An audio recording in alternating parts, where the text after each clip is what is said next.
বন্ধুরা, আশা করি আপনারা ভালো আছেন। এডু বেঙ্গল চ্যানেল থেকে আপনাদের আবারও স্বাগতম।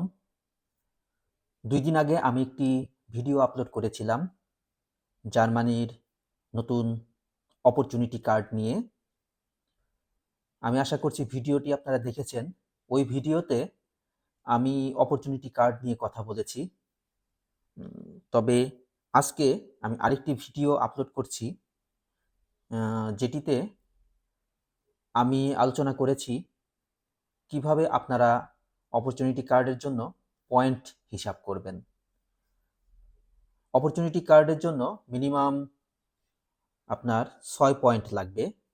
সেই 6 পয়েন্ট কিভাবে আপনারা হিসাব করতে পারেন, কি কি রিকোয়ারমেন্ট ফুলফিল হলে সেই 6 পয়েন্ট হবে, সেটি আজ আমি আলোচনা করব এবং আপনাদেরকে দেখাবো। এটি হচ্ছে ফেডারেল ফরেন অফিসের ওয়েবসাইট, গভর্নমেন্ট ওয়েবসাইট। এখানে সকল তথ্য ভ্যালিড, ইনভ্যালিড কোনো তথ্য নেই। আর প্রথমেই একটি কথা বলে রাখি, এই অপরচুনিটি কার্ডের জন্য এবং এই ভিসায় জার্মানি আসার জন্য আপনারা কোনো এজেন্সি বা দালালের সাথে যোগাযোগ করবেন না এবং তাদের কাছে যাবেন না। যদি যান তাহলে নিশ্চিত ধরা খাবেন। কেউ আপনাকে জার্মানি নিয়ে আসতে পারবে না। জার্মানিতে নিজের যোগ্যতায় আসতে হবে এবং সমস্ত প্রসেস সবকিছু নিজে নিজে করা যায়। সো আসুন দেখি কিভাবে আমরা 6 পয়েন্ট হিসাব করতে পারি বা পয়েন্টগুলো কিভাবে আমরা হিসাব করতে পারি।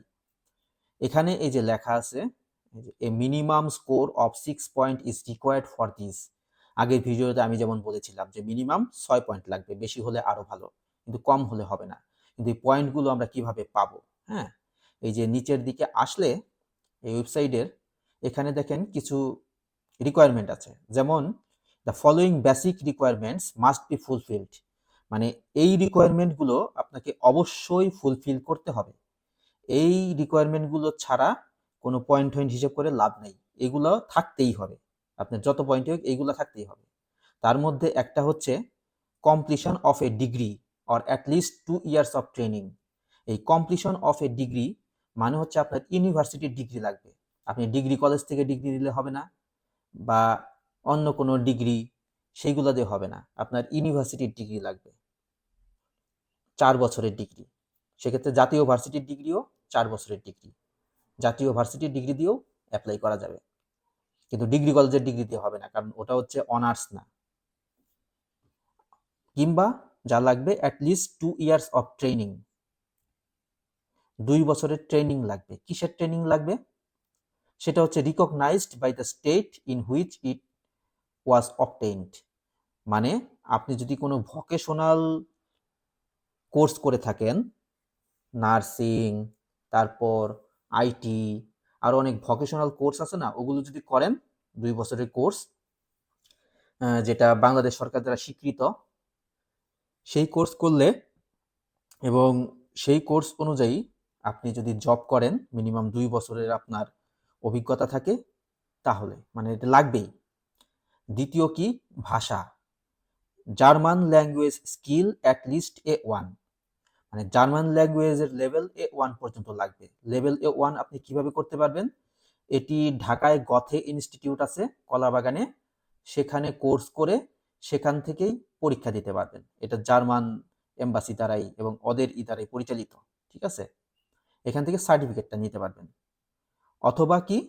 Or English language skill at least level B2। এই লেভেল B2 আপনি কিভাবে ফিল আপ করবেন? Level B2 English language skill হচ্ছে IELTS বা TOEFL, এগুলো লাগবে। সাধারণত আমরা IELTS দেই। IELTS লেভেল B2 হচ্ছে আপনাকে মিনিমাম 6 পেতে হবে IELTS এ, তাহলে আপনি B2 কমপ্লিট করতে পারবেন। আর তাছাড়া আর কি লাগবে? Sufficient financial means to cover your living expense during your stay in Germany. মানে জার্মানিতে যে 1 বছর থাকবেন সেটার সমপরিমাণ টাকা আপনাকে লাগবে। কত টাকা লাগবে, কিভাবে এই টাকা এটা পাঠাতে হবে না কি করতে হবে, সেটা নিয়ে আমি আরেকদিন আলোচনা করব। আগে আমরা পয়েন্টের বিষয়টা দেখি। দেখেন এখানে এই যে সুন্দর করে আছে, in which country are you resident. এখান থেকে আপনি চেক করতে পারবেন। এখানে ধরেন কান্ট্রি, তাহলে আমরা ধরেন এই যে বাংলাদেশ দিই, ঠিক আছে। এখানে শুধু এলিজিবল কান্ট্রিগুলোই আছে, ঠিক আছে, এলিজিবল কান্ট্রিগুলোই আছে, তাছাড়া অন্য কোনো কান্ট্রি নেই। তো আমরা এখান থেকে বাংলাদেশ সিলেক্ট করব। বাংলাদেশ সিলেক্ট করার পরে ইওর রেসপন্সিবল জার্মান মিশন,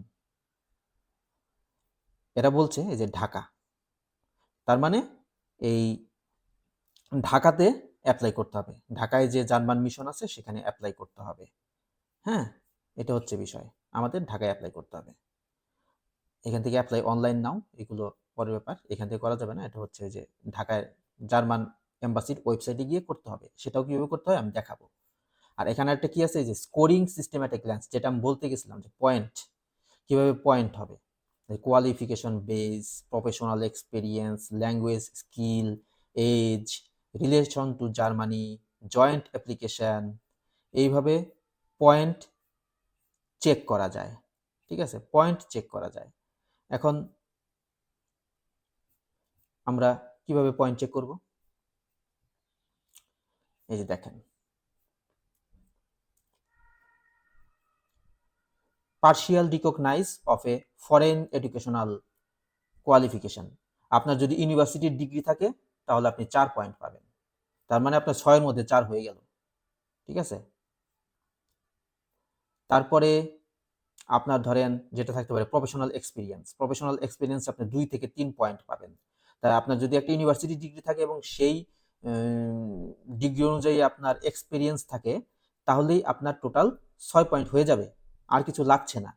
আর আপনার যদি সাথে একটা মানে জার্মান A2, হ্যাঁ এই যে জার্মান A2 যদি আপনার করা থাকে, A1 এর পরে A2, তাহলে আপনি দেখেন আরো 1 পয়েন্ট পেয়ে যাবেন, ঠিক আছে। আর ইংলিশ যদি আপনার থাকে তাহলে আপনি আরো পয়েন্ট পাবেন। সো পয়েন্ট, আর আপনার বয়স 35, এই যে বয়সের একটা ফ্যাক্টর আছে, আপনার বয়স যদি 35-এর কম হয় তাহলে আপনি 2 পয়েন্ট পাবেন, আর 35-এর উপর হলে আপনি 1 পয়েন্ট পাবেন। সো এটাও একটা অ্যাডভান্টেজ। আর আপনার যদি আগে জার্মানিতে কোনো কাজ করার অভিজ্ঞতা থাকে, জার্মানিতে এসে থাকেন আপনি এর আগে, এখানকার ডিগ্রি থাকে, এগুলোর বিষয়ে আপনি পয়েন্ট পাবেন। আর আপনি যদি আপনার পার্টনার মানে আপনার ওয়াইফ সহ বা আপনার হাজবেন্ড সহ আপনি যদি অ্যাপ্লাই করেন তাহলে আপনি 1 পয়েন্ট পাবেন, আপনার ওয়াইফ বা হাজবেন্ডও 1 পয়েন্ট পাবে। সো 6 পয়েন্ট মিল করা কিন্তু খুবই ইজি, খুব একটা কঠিন না, ঠিক আছে।